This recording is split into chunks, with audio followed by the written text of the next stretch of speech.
the hell were people having parties week in, week out? He's an MP that isn't afraid to speak his mind. What an absolute disgrace, and they should all be thoroughly ashamed of themselves. Or stand up for his ideals. We need to clean up politics more generally. Labour MP Dhesi is this week's guest on the political agenda. Boris Johnson should not be Prime Minister.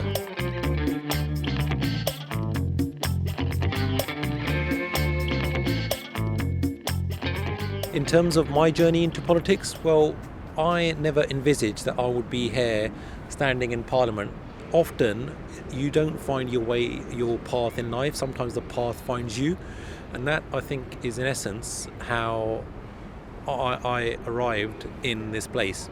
The more and more I got involved in public life, the more and more I derived greater satisfaction, and that is why I think ultimately I just spend more and more of my time within public life. 2022 is going to be a big year in the run-up to the next election. We as a Labour Party have got to hone our policies. We have got to make sure that we have that policy platform which is attractive to the good British people. And that is why we need to make sure that we are, having listened to them over the last couple of years in particular, having gone into communities, especially those who did not vote for us, whose trust we now need to win back. But having that policy platform, we need to build that coalition of voters, and we need to make sure that we have a Labour government that millions of people desperately want and need. I know that the usage of food banks within our communities has spiralled, and that is an indictment of not just our government but of our society. So we need to make sure that we tackle those issues, we help those individuals who most need help. The working people out there in our country are laden with the highest tax burden for over 50 years. And that is why we have now got a low growth but high tax state of affairs within our country. So we need to make sure that we are on the side of working people, that we do our level best to hold this government to account, but we collectively tackle this cost of living crisis. People in the wider community, then they begin to see all politicians as the same, or they're all the same. Well, no, they're not all the same, because some of us are not in it for ourselves. We're not here to line our own pockets. We're here to stand up for people and to stand up for what we believe in. I'm very proud to say and to report to yourselves and to Politics.co.uk, my one and only paid job is as the MP for Slough. I don't have second, third or fourth jobs, unlike many of these Conservative MPs here. Some of them, they're making more in their second and third jobs than in their primary role. Their primary role, their passion should be to serve their constituents and to serve their country. If that's not happening, what the hell are they doing in Parliament? They shouldn't be here.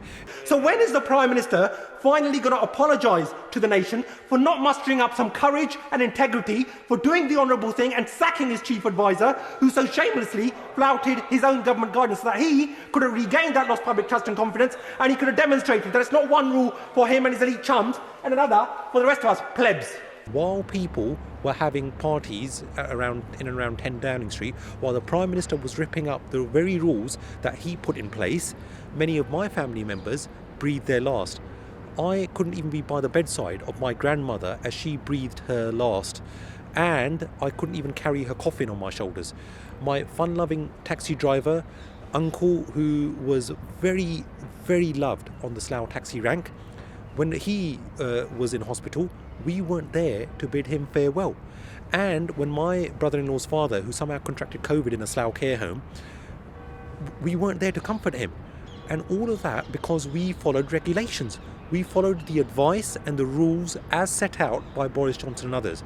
And that is why some of us are incensed by what the running roughshod over the rules and the lack of honesty, the lack of integrity within politics.